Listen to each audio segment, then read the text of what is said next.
سمیہ رضی اللہ تعالیٰ عنہ کا واقعہ. کتنا ظلم ہوا. اسلام کے خاطر سب سے پہلے جان دینے والی اگر کوئی ہے تو وہ سمیہ ہے. بوڑھی خاتون ہے, بالکل بوڑھی ہو چکی تھی, شوہر بھی بوڑھے ہیں, نوجوان بیٹا سامنے ہے. تینوں کو باندھ دیتا ابو جہل, مارتا, گالیاں دیتا, گندی گندی باتیں بولتا اور اتنا ظلم کرتا کہ مار مار کے تھک جاتا, تھکنے کی وجہ سے چھوڑ دیتا. وہ مار مار کے خود تھک جاتا. اس کے باوجود سمیہ کے زبان سے شرکیہ جملے نہیں نکلے.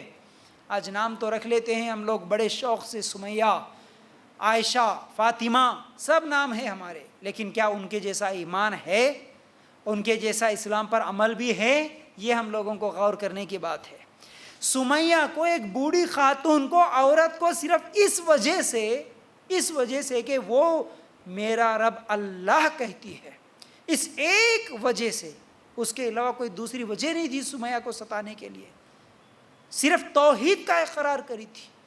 تم جن معبودوں کو پوج رہے ہو, تم جو باپ دادا کے طریقے پہ زندگیاں گزار رہے ہو, تم جو خاندان والے, تمہارے رشتہ دار, تمہارے محلے, تمہارے علاقے والے پہلے سے جو کرتے ہیں وہ میں نہیں کروں گی. مجھے حق معلوم ہوا, مجھے سچائی معلوم ہوئی, یہ سب معبود نہیں ہے, میرا رب صرف ایک اللہ ہے. یہ ایک بات بولنے کی وجہ سے بوڑھی سمیہ کو مار رہا ہے ابو جہل. آنکھوں کے سامنے بیٹے کو بھی مار رہا ہے, آنکھوں کے سامنے شوہر کو بھی مار رہا ہے. تینوں کے تینوں بندے ہوئے ہیں. ہوا ایسا کبھی ہمارے ساتھ بھی؟ ایمان کی وجہ سے کبھی ہم کو بھی کوئی اس طرح ستایا؟ کوئی نہیں ستاتا ہم کو تو آج. اس کے باوجود بھی ہم اسلام پہ ہم خود عمل نہیں کرتے ہیں. ہم تو صرف نماز پڑھنے کے لیے تیار نہیں ہیں 5 ٹائم کی. ہم تو صرف اسلام پہ آج عمل کرنے کے لیے تیار نہیں ہے, حالانکہ ہمارے کو کوئی مجبور نہیں کر رہا. اتنا امن ہے, اتنا سکون ہے, اس کے باوجود بھی ہم خود عمل نہیں کر رہے.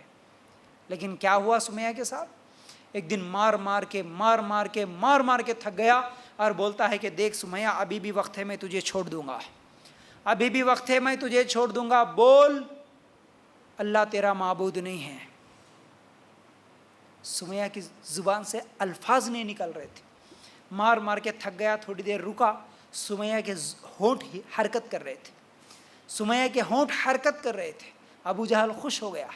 میں اتنا مارا نا, میں اتنا ستایا نا, تو شاید سمیہ مان گئی ہوں گی. ڈر کی وجہ سے وہ شرکیہ جملے کچھ تو بھی بول دے رہی, وہ اسلام چھوڑ دے رہی ہوں گی. چلو بول کے خوشی سے گیا. سمیہ رضی اللہ تعالی عنہا کے پاس جا کے کان لگا کے سنتا ہے یہ کچھ تو بھی بول رہی ہے. اس وقت بھی سمیہ کے زبان سے احد احد احد, ایک اللہ اکیلا ہے, اللہ اکیلا ہے کے لفظ نکلے. غصے سے پاگل ہو گیا, نیزہ لیتا ہے اور سمیہ کے پیٹ میں بھونک دیتا ہے. اتنا ظلم کس کے لیے؟ صرف اسلام کے لیے. ایسا ظالم ابو جہل تو نہیں ہے نا تمہارے محلوں میں؟ اتنا ظلم کرنے والا ابو جہل کی طرح تو کوئی نہیں ہے نا جو تمہیں قتل کر دے. تو اس کے باوجود بھی شرک کیوں کرتے ہو؟ اس کے باوجود بھی بدعتیں کیوں کرتے ہو؟ اس کے باوجود بھی حرام دعوتوں میں کیوں جاتے ہو؟ اس کے باوجود بھی کفریہ مجلسوں میں کیوں جاتے ہو؟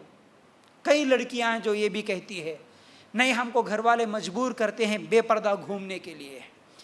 کئی عورتیں یہ شکایت کرتی ہیں کہ ہمارے گھر میں, ہمارے رشتہ داروں میں ہم کو تانے دیتے ہیں, ہم کو کیا ہے بہت بری باتیں بولتے ہیں, ہم کو ذلیل کرنے کی کوشش کرتے ہیں, اس لیے کہ ہم پارٹیوں میں نہیں جاتے, اس لیے کہ ہم جہاں پر ڈانس کرنے کی مجلسیں ہوتی ہیں وہاں پر نہیں جاتے, برتھ ڈے پارٹیز میں نہیں جاتے. ایسے مجلسوں میں نہیں جانے کی وجہ سے, میک اپ نہیں کرنے کی وجہ سے, برقع پہننے کی وجہ سے, پردہ کرنے کی وجہ سے ہمارے اپنے گھر میں ہمارے اوپر ظلم ہو رہا ہے. فیاض بھائی ہم کیا کرنا؟ آپ کے سامنے سیرت موجود ہے, آپ کے سامنے نمونے موجود ہیں صحابہ کے, صحابیات کے. آپ کے لیے آئیڈیل, آپ کے لیے نمونے یہی ہے صحابیات کی زندگیاں. آپ ان پارٹیز میں نہیں جانے کی وجہ سے کیا تمہیں کوئی قتل کر دے گا؟ نہیں نا. تو پھر کیسے برداشت کر لیتی ہیں آپ؟ اللہ کے حکم کو توڑ کے کون سی مجبوری ہے آپ کو اللہ کے دین کو مذاق بنانے والے مجلسوں میں جانے کی؟ تو یاد رکھنا, یہ جو سمیہ رضی اللہ تعالی عنہا ہے, اپنی جان گنوا دی اسلام کے لیے، توحید کے لیے، اللہ کے لیے، لیکن شرک کے معاملے میں کمپرومائز نہیں ہو سکتا. یاد رکھو اس بات کو.